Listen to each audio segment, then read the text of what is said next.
Hello, Calispera. Welcome to Tea Rosa, where I'm cooking for you on behalf of Cafe de Chat Noir today. By popular demand this week, we're going to be making a moussaka. So I hope you enjoy it, and I hope you enjoy it as much as I did when I used to live in Greece. And hello, and as I say, Calispera to all my friends who are in Greece still. The ingredients we're going to need today for making the moussaka is we have cooking oil, which we're going to be used for frying the potatoes and the aubergine. We have olive oil, milk, butter and flour, which we're going to use for making the bechamel sauce, which goes on top. And into there we'll have half a teaspoon of nutmeg. We have some potatoes, we have some aubergines, we have onions, we have minced lamb, but you can use minced beef or minced pork if you prefer. I think lamb is the most popular. Then I have a good meat stock, so I'm using a chicken and vegetable stock, a glass of red wine, some Parmesan cheese, 2 eggs, of which we're only going to be using the yolks. I have some chopped up tin tomatoes. I have some 2 teaspoons of tomato paste and some garlic. So there's about 3 or 4 cloves there. Okay, so let's get on with the cooking. Okay, so what we're doing today is I've got an aubergine, and we need to take all this green part off, and then we're going to cut the aubergine in long, thin slices this way for both of them. The reason we're going to do that is then we're going to layer them into a colander and add salt to them, and that will leave them for about 2 hours. Put a plate on top with something like a jar of olives or something on top to weigh it down a little bit. That way then all the bitterness of the liquid that was in them will actually come out. When we finish that, we're going to wash them and pat them dry with some paper kitchen towel. Okay, so this is how we're doing it. So it's just cut off the green part, which is here, and then we want to kind of cut the aubergines, not too thickly, but in long pieces like this.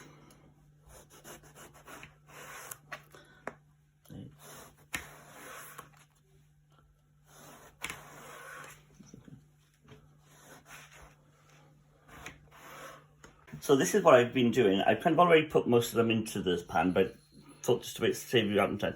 So put plenty of salt over them like this, and just layer them in the colander. I've put a bowl underneath to catch the liquid that you don't want it going all over your worktops. Then you need a small dining plate or a small side plate. Push that on and put something heavy on top.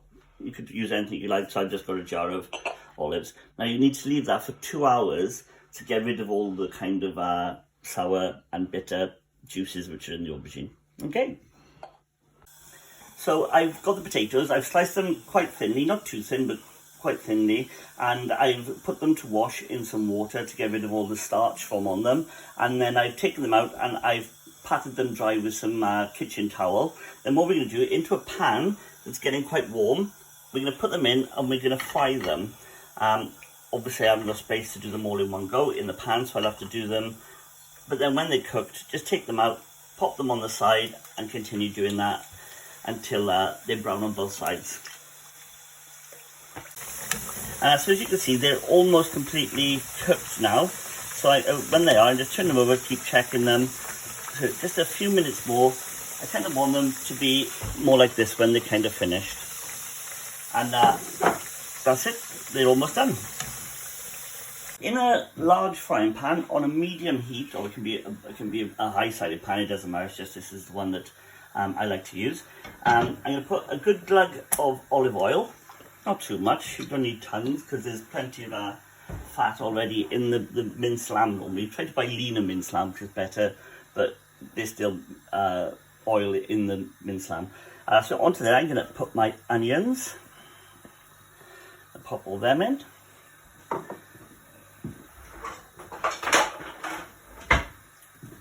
And get them all kind of stirring round. Then into there as well, I'm also going to add all of my mince. So you want to kind of get this going. You're not kind of cooking it to death. What you're doing is you're browning off the meat slightly before we go on to the next step.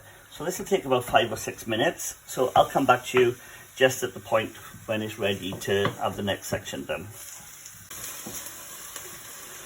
Okay, we've been frying this now for about 5 minutes. And as you can see, all the pink is almost all gone, and the liquid is starting to come out in there.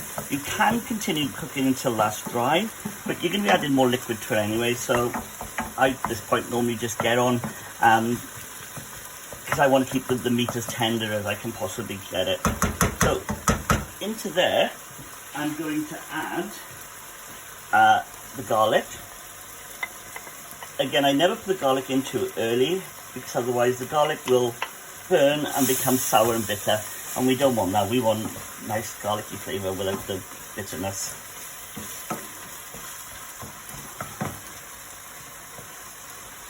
Okay, while that's still frying away, I'm also going to add the cinnamon. So this is a teaspoon of cinnamon. A teaspoon of cinnamon. So we're going to kind of cook this in.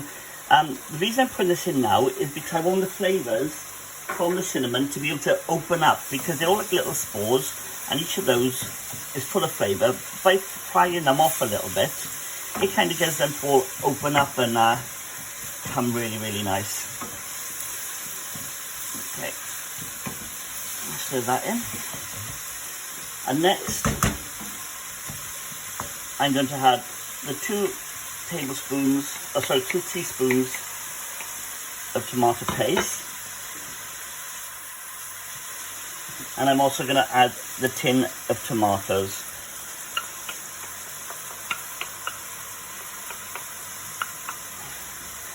Get them all stirred in.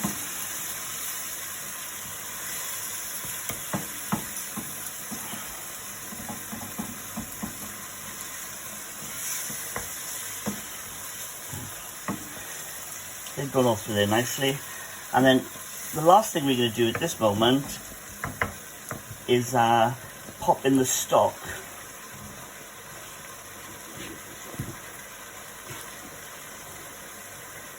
So here's my pint and a half of stock, and that's all gone in there. And the glass of red wine, pop that in there too. Now we're going to kind of keep this going for about an hour and a half, which seems like a long time, but what we're doing is we're tenderizing the meat and reducing the stock down so that it's kind of almost dry, but I'll show you that as we get to it.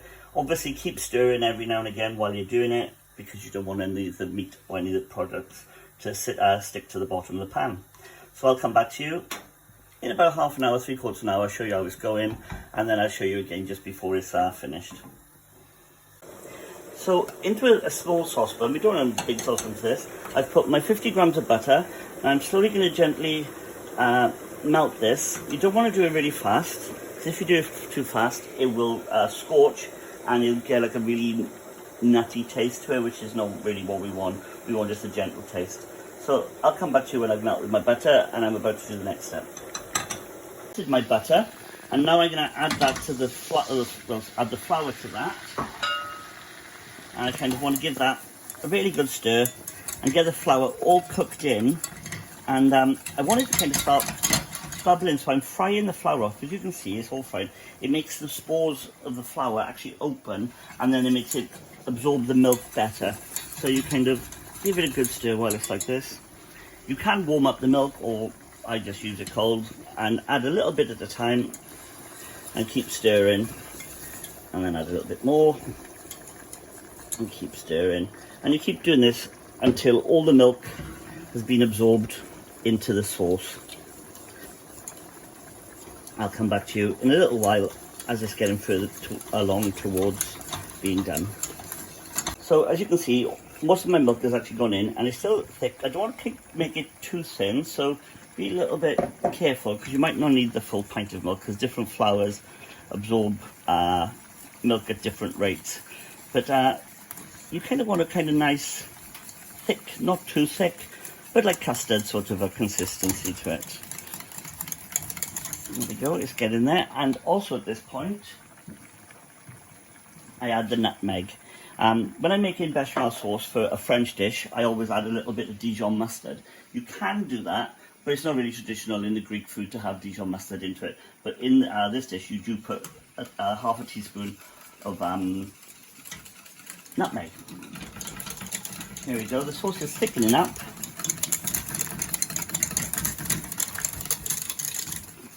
And I am going to use the last of that milk in mine, but depending on yours, say keep an eye on it and see how it goes. When that comes back to the boil, that's going to be ready. I'll then set that aside, ready for when we start actually putting everything together. Halfway through the reducing of the juices in the meat kind of moussaka meat that we're doing with the lamb. So at this point I'm going to add a teaspoon of thyme and keep giving it a stir, and as you can see it's reducing a lot, but it still needs to reduce much further. So again, I'll come back to you in about another 30 minutes. So using the oil that I had before for frying the potatoes, and I'm going to pop some of that into, it should be a large frying pan, but of course all my major equipment is at the cafe. So I'm going to cheat and use my paella dish as a frying pan. Don't tell anybody.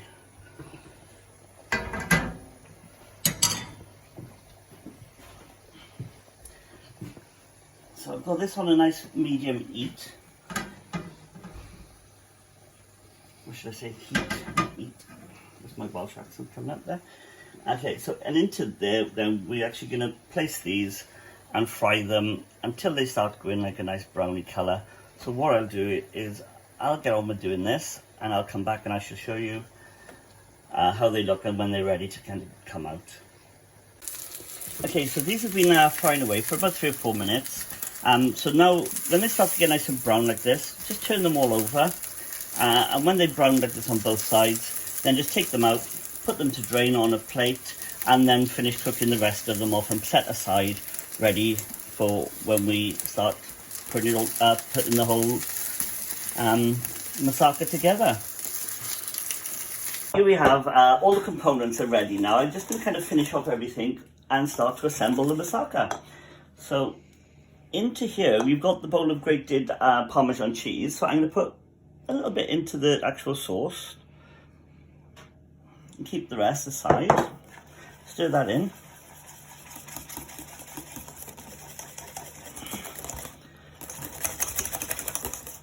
Okay. Just the Parmesan into there. Next then, we'll start with a big Pyrex dish. You can cook, this is enough to make like one big lasagna dish, but I'm going to make a big one and a little one to keep for another day. So into here we start assembling everything. So we start with the potatoes, and we kind of want to do a layer of potatoes around the bottom of the dish. Then on top of there, let's pop another one in. That's nice. Then on top of there, we're going to pop in some aubergines like this.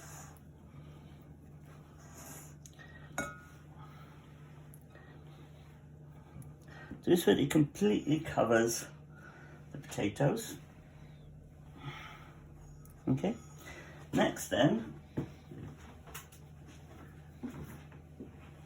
we're going to put the lamb and the meat mixture. So we put some of this in, not loads, just pop a bit in and spread it down just so it covers everything. There we go.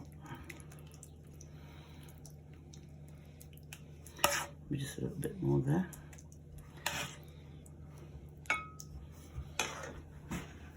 At this point, you put a little sprinkle of the cheese, another layer of aubergines. So when you've finally cooked all the components, it is actually quite quick. It's just getting to that point is the part that takes some time. There you go, that's kind of that last little piece in there.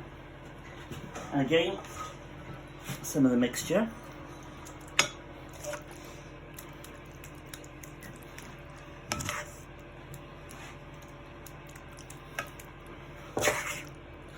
There you go, and that's the bit I'm going to set aside to make an extra one for tomorrow or another day.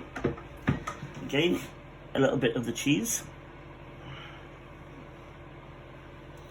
And finally, one more layer of the aubergine.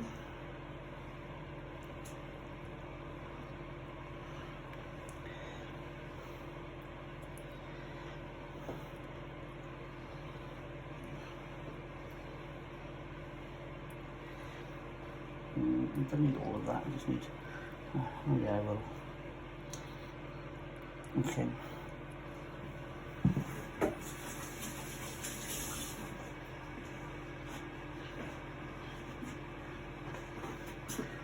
And then last we need a thick layer, a nice thick layer of our cheesy bechamel and nutmeg sauce.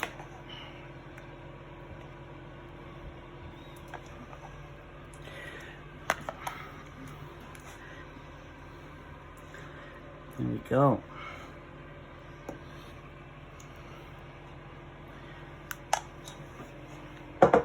And again, onto the very top of there, we need another sprinkle of Parmesan cheese.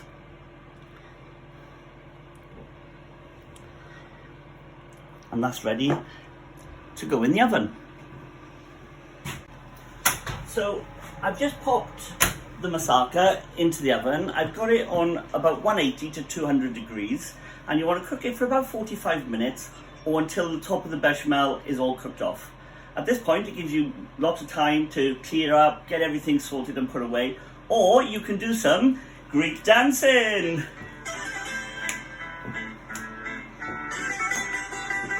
Oh!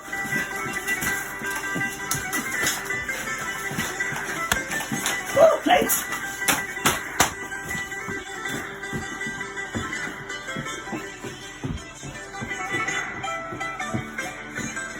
So I've just taken this out of the oven after about half an hour. It was about 35 minutes when it was all fully cooked. And as you can see, it's got the nice little layers. The top is all nicely done. Now I need to let this sit and rest for about 15 minutes before you actually serve it. Otherwise they just go all over the place. I'd like to thank all of my wonderful customers who've been following the tutorials and have actually been making the dishes that I've made and shown you, and it's wonderful seeing all the pictures and the comments. Thank you very much for that. I'd also like to thank a very good friend of mine called Nikos, who owns Nikos taverna on Paranga beach in Mykonos, who first showed me how to make this wonderful moussaka. Have a great time, and yamas!